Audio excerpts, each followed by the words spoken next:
Hello and welcome back to Calculus 1 on this wonderful Saturday morning, right? Oh, by the way, are the vultures there or no? We need to know that. That piece, no? All right, eventually, right? So, mean value theorem. Mean as an average, not mean as an evil. Okay, that's the important part. This theorem is going to have a very interesting application. And then, obviously, that's not the only one. There are many applications of this theorem. But let's take a look at the one that you might find surprising. So let's start with some art. So over here, you have a road. Let's say this is one side of the highway, and there is a car going this way.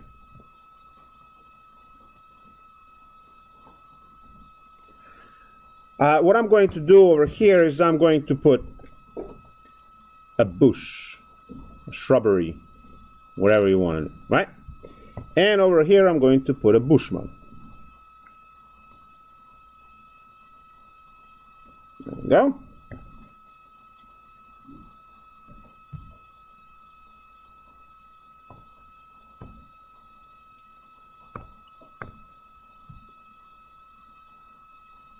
Perfect. There we go. Wow. That's not good. It's too round. It's okay. Now, I am also going to put another one of these right there. And there was another one over here.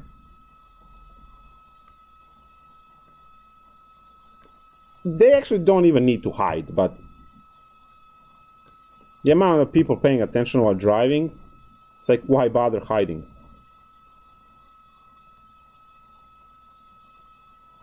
The time you're on your cell phone and everything else. So this is the situation now. This one is measuring, right? Pass through the first one. Speed limit. Let's do 22 or 78. What do you want to do? Doesn't matter. Let's put 60 average of them, right? Speed limit 60 as your sign. Right there. You pass through this one with 60. Do you get pulled over? No. Of course, you invested $400 in one of those radar detectors, right? So they tell you, yeah, it pays off on like after detecting them twice, right? It's cheap. And then the other one, 60 miles per hour, because you have your radar detector, right? And it detects every time, so you pass through 60, you pass through 60, and that's that. You don't get pulled over. And then a few days later in a mail, there's a ticket for speeding. You know you went 60 through both of those traps. And you still got a ticket. Huh? You were never pulled over. You just arrived in the mail. So what's happening here? Well, here is the issue. The issue is that you pass through this gate at let's say 18 p.m., right? And after, let's say, 5 miles,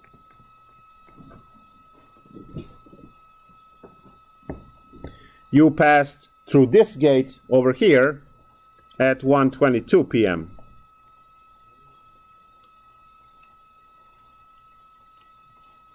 So these cops were measuring your speed, but they also took down your time when you pass through. All right, so let's do calculation. So calculation says the following. The average speed which is our secant line, if you remember. So average speed is the distance over time. The distance is 5 miles, and the time was 4 minutes. Now, we don't measure in miles per minute, we measure in miles per hour.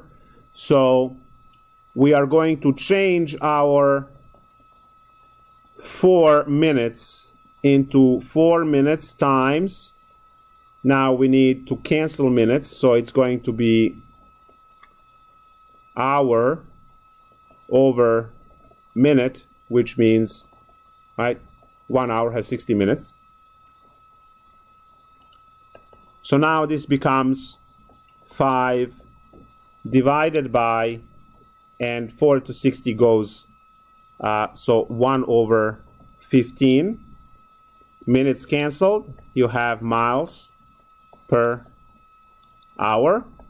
And then 5 times 15, when you do the double fraction, is 75 miles per hour, which is exactly what the ticket was for. 75 miles per hour. So what happened? Well, we haven't figured out teleportation yet. So you had to continuously drive from point A to point B. And the timestamp over here was for 4 minutes. We still don't know how to bend time either, right? So it's pretty obvious that at one point in time, you were going 75 miles per hour. Now, what I actually know is that if average is 75 miles per hour, and you were doing 60 on each end, right?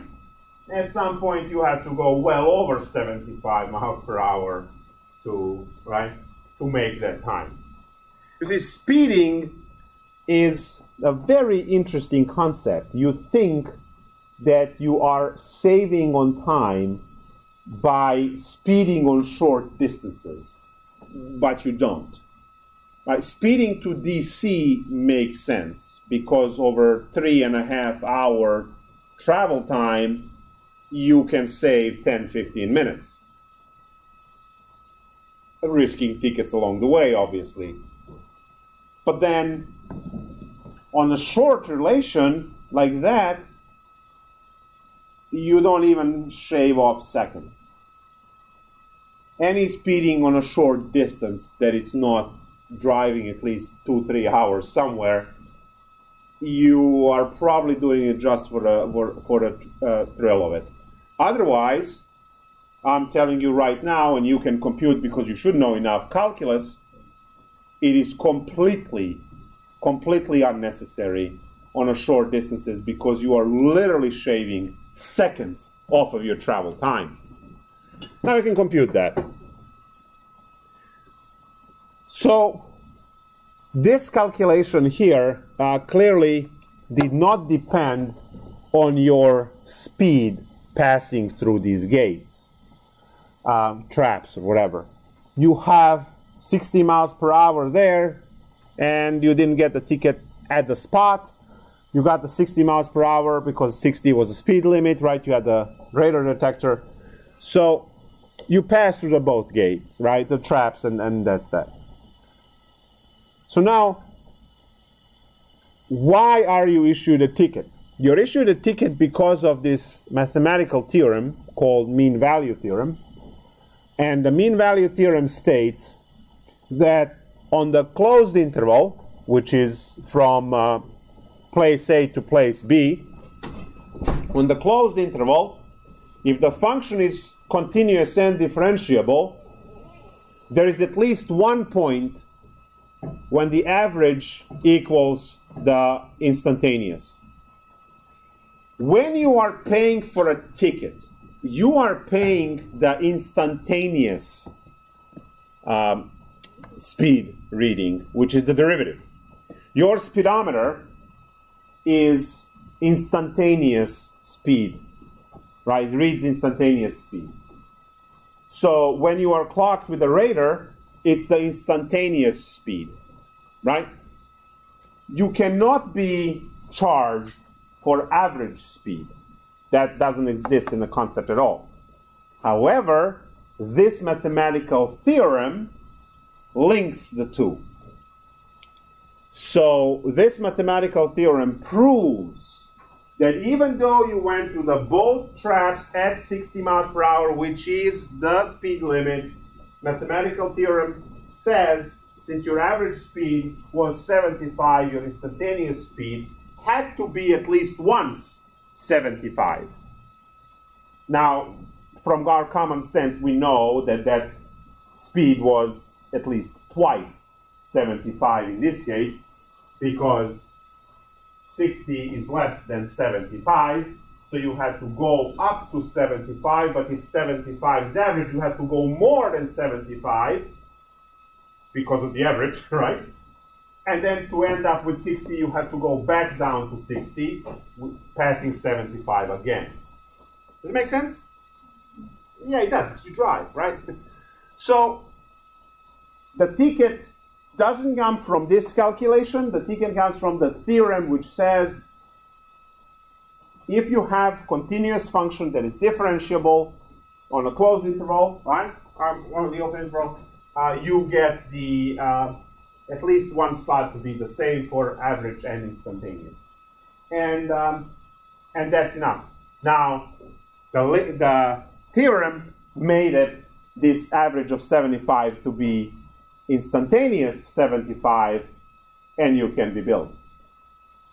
Now, generally when I have a full class, I ask people, have you ever gotten a ticket for speeding in mail where you were not pulled over? And pretty much almost every class I have someone who said yes. Now in this class, since we only have about 15 people, chances are that no one will say or not admit to it. But where is this evident for use? Easy pass. Who doesn't slow down for easy pass? The what? Who doesn't slow down for easy pass? No one said for the easy pass. No one cares about these guys. It's the gate number 1 for easy pass, gate number 2 for easy pass, and the separation between two gates. The whole thing is piloted many times. I have a lot of students who got those tickets.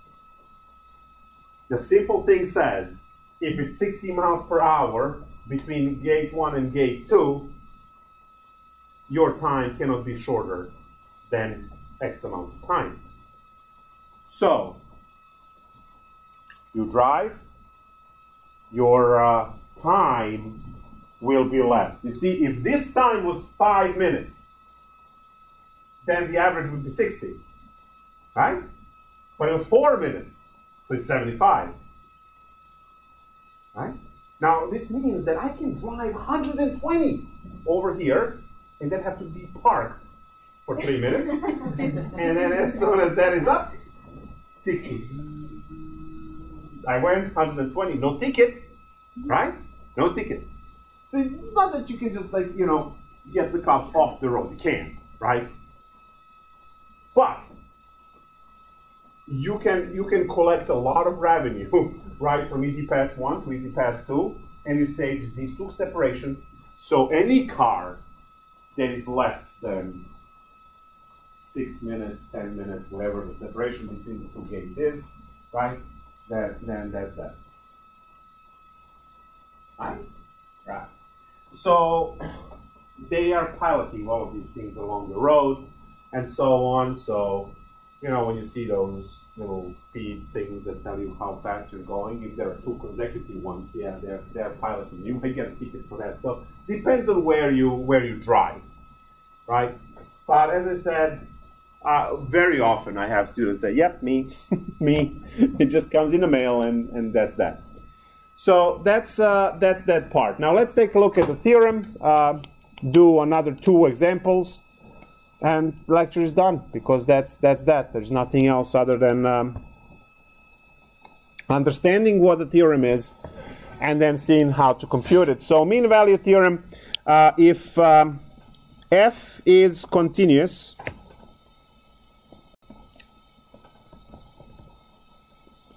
And you know how to check if function is continuous from chapter 2. So continuous on closed interval a, b, and differentiable on open interval a, b. Then there is at least one point C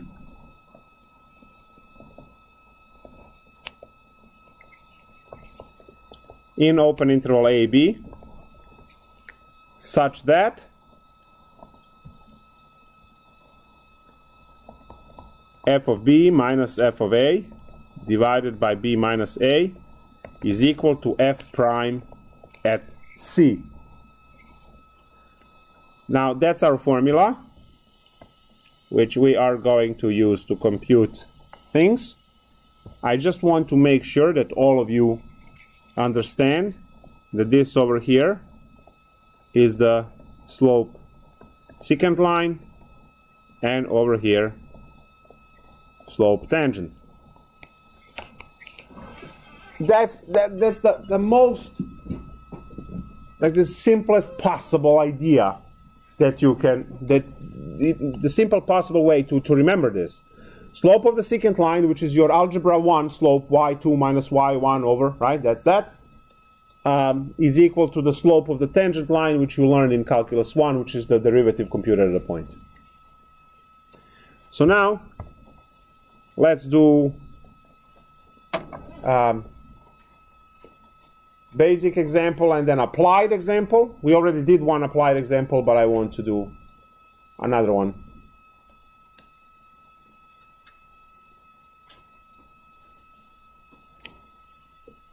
And then it's time for the... So mean value theorem. Just give me a number 17 through 24. 18? Okay. Someone loves trig. Nice. So f of x is equal to 3 sine 2x on the interval 0 to pi over 4. So what is the idea? The idea is to find C so that the mean value theorem holds. Before you can do any of this calculation, you first ask yourself, is sine 2x continuous? Is it? Yeah, it's a wave, right? Goes wee. Good.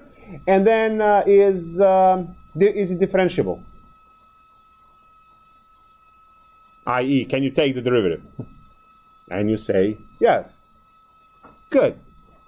So now what can I do? Well, I can calculate, well, let me first put it this way. F of pi over 4 minus f of 0 divided by pi over 4 minus 0. And that needs to be f prime of C. As you can see, the only unknown value here is C. You know everything else. Now, also, we see that we need the derivative, so let's just find f prime of x real quick. The chain rule kicks the 2 out, so this should be 6 cosine 2x. That's our derivative. So let's now plug everything in. Function is the original function. We plug in pi over 4, so I have 3 sine 2 times pi over 4 minus 3 sine 2 times 0 divided by pi over 4 minus 0 is pi over 4. And on the other side, I have a 6 cosine 2c. And if you look at this, the only unknown variable quantity is c, which is what we're looking for. We're looking for the location where secant line and tangent line have the same value. Slopes having the same value means parallel lines. I'll draw the graph. Okay, so sine of pi over 2, so that's 3 sine of pi over 2 minus, I'll just put 0, pi over 4, equal to 6 cosine 2c. Sine of pi over 2 is? Very good. So this is 3 divided by pi over 4 is equal to 6 cosine 2c. Multiply by pi over 4 to cancel denominator on both sides. So pi over 4 kills pi over 4. You can divide by 6 at the same time.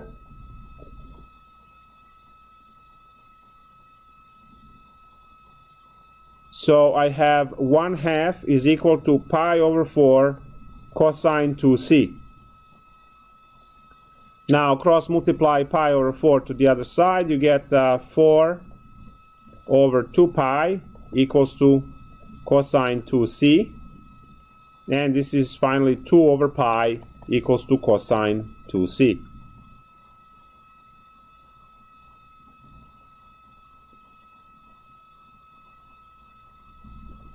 Now, I need to solve this equation. I'm going to hit both sides by inverse cosine.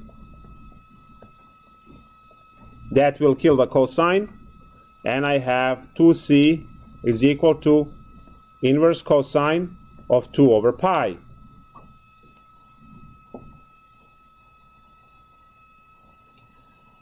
You will find inverse cosine of 2 over pi. You will be looking at it as in radians. So cosine inverse 2 over pi. And then you will divide it by 2 for the value of c of 0.44. That's the answer. So now I'm going to say here, to interpret this, at c equals 0.44,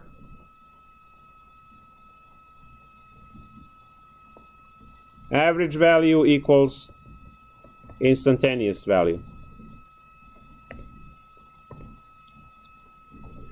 Now, if you are trying to get some kind of graphical representation of this, we can put whatever function, and then I will draw the secant line and the tangent line,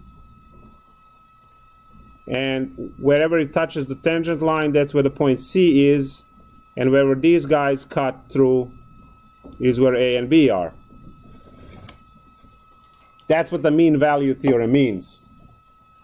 So this over here is the average, and this over here is the instantaneous one. Oh, I think this looked weird. I forgot the end. Instantaneous, there we go.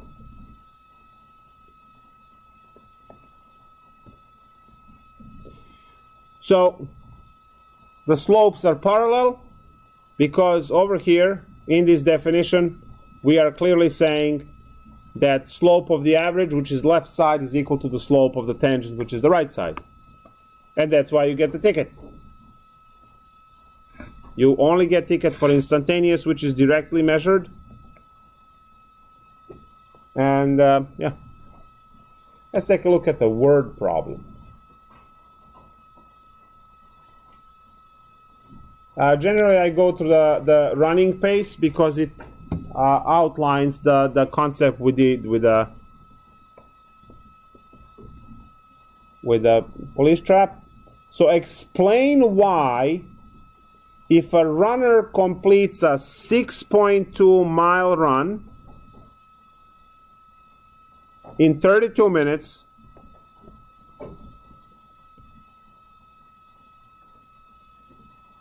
then he must have been running at exactly 11 miles per hour at least twice in a race.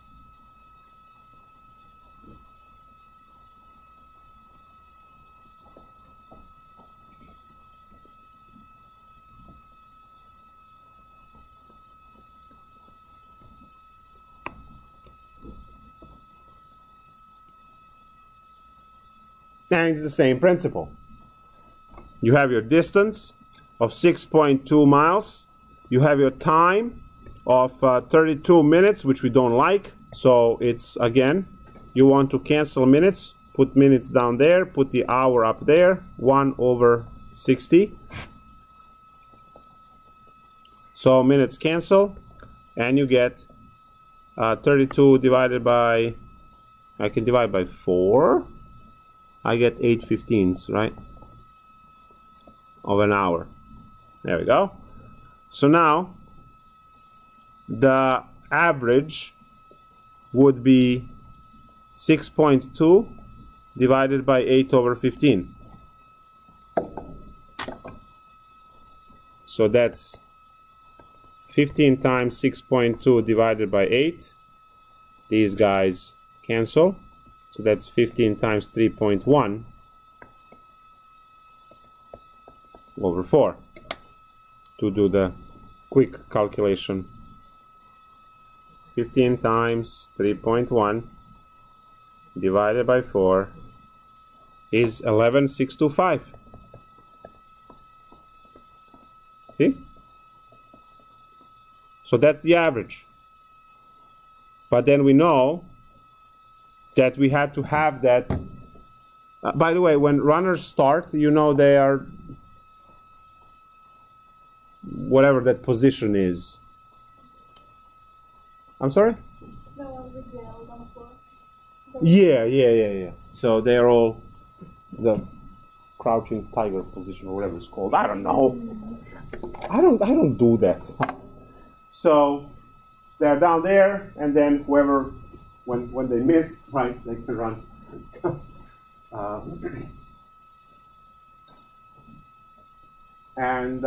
so they run at 0 miles per hour, right, because they're in this position. And then, well, they're not that exactly that position, but that's the position I would be in to start running.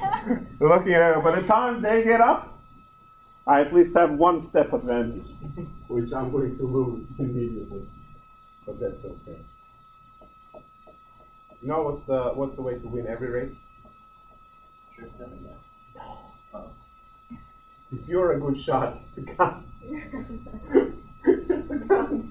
There's a gun right there. You know the guy sitting in that line? Yeah, so you just need a little bit of upper body strength and to be a good shot. You win every race. Your trophy would be awesome in the prison cell, like awesome on the little shelf next to your drawings and. What do you mean? You won't get it. I can dodge bullets though. Matrix? Yeah. Oh. Let's test that. Maybe another time. See? Did you ever play any sports? I'm sorry? Did you ever play any sports? No, I'm extremely competitive and sore loser, so people don't want to play.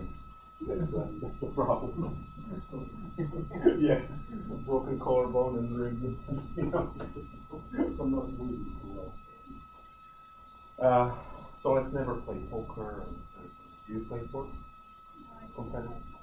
Which one? Soccer and track. Be able to watch any of the two. I'm a different type of person. You know what my New Year's was? Like, okay, let's watch the thing on the TV, you know, when the ball goes down and stuff. I was watching the percent. Well, I put my cell phone to charge and I was watching the percent and anticipating in how many seconds the next point is going to go up. That's how interesting these things are to me, you know, on TV and sports and stuff like that. That's what I do on the treadmill. I just calculate random percentages of like what a second and down my run, you know, what 10 seconds. Literally. Yeah. I do that in the video games that I run. So I run about 10K every day in game. Nice. Yeah. Right on, really. Yeah. It's a long distance because the map is 8 by 8K, but then silence it's actually taking like 6 by something. So generally I know what to write a land and roll zone. So it's okay. It's W. People are shooting at you, right? Yeah. Yeah. All right, well, that's that.